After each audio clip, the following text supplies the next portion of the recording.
আসসালামু আলাইকুম ভিউয়ার্স, কেমন আছেন আপনারা? রাতের বেলা রান্না হয়েছে খাসির মাংস আলু দিয়ে, আলু খাসি। তো সকালবেলা লাল আটার রুটি আর এই যে খাসির মাংস।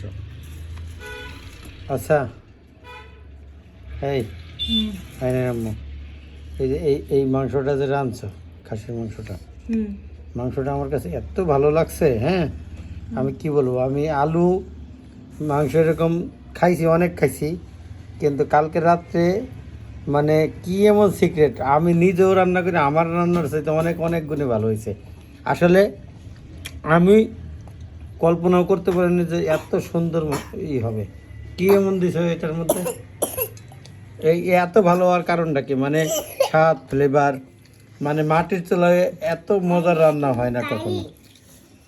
রহস্যটা হচ্ছে বাটা মশলা আর হচ্ছে কালো এলাচটা হচ্ছে মাংসের আসল মূল মাংস। এটা না দিলে মাংসের আসল ফ্লেভারটা আসে না।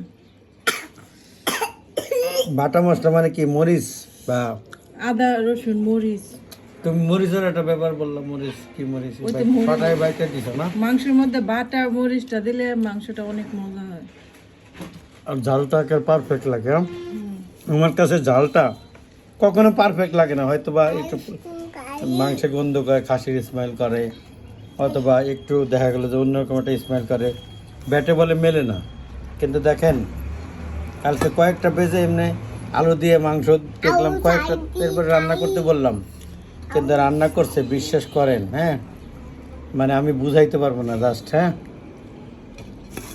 অনুভবটা বুঝাইতে পারবো না, কিন্তু যদি বুঝাইতাম তাহলে সবাইকে বুঝাইতাম। এত মজার, এত ইয়ামি হয়েছে, মানে কল্পনা করা যায় না, এত মজা হয়েছে।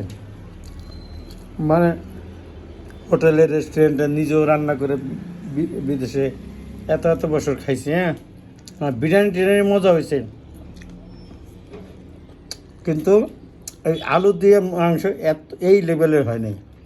আমার আম্মাও রান্না করছে, হয়তো বা বলবেন যে ফুলটা ছিঁড়ে ফেলাইল কেন বাবা, হয়তো বা বলবেন যে তারিফ করতেছে। তারিফ না, যেটা সত্য সত্য কথা বলতেই হবে।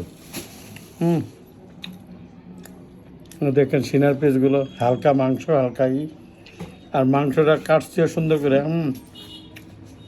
আপনার অনেক অনেক অনেক অনেক মজার। মানে এত মজা যে হবে আলু দিয়ে, আমি কল্পনাও করতে পারিনি। মানে ব্যাটে বলে মিলে গেছে। থ্যাংক ইউ, অসাধারণ একটা রান্না। আর লাল আটা রুটি আমার খুব পছন্দ। পাকিস্তানিরা দেখলাম, আমার বন্ধু বান্ধব সব এই লাল আটা রুটি খাইতো, খুবই ভালো, আর শরীরের জন্য খুব উপকার লাল আটা রুটি। আপনারা সবাই লাল আটা রুটি ভাঙায় কিনে খাবেন। এই যে এটা গম কিনে ভাঙায় নিছি, আর একটু কম খাই, কিন্তু কালকে কেন জানি মন চাইলো। দেখেন, খুবই মজার। আমি যদি স্বাদটা আপনাদের বুঝাইতাম তাহলে ঠিকই বুঝাই দিতাম যে কতটা মজা হয়েছে। আমি 3, 4, 5টা রুটি খাইয়ে ফেলেছি কালকে রাত্রে। দেখেন, আসলে রুটি দিয়েই মজা লাগে। অনেকে ভাত ছাড়া কিছু বোঝেন না, কিন্তু রুটি দিয়ে অনেক মজা। তাহলে ভাত দিয়ে কী পরিমাণ লাগতো। ভালো থাকবেন। কোনো কিছু জানতে চাইলে, কোনো রেসিপি নক দেবেন। আমি পাক্কা কোনো রাঁধুনি না, কিন্তু প্রায় 35 বছর রান্না করি। সেই অভিজ্ঞতা থেকে আপনাদের দেওয়ার চেষ্টা করব। ভালো থাকবেন।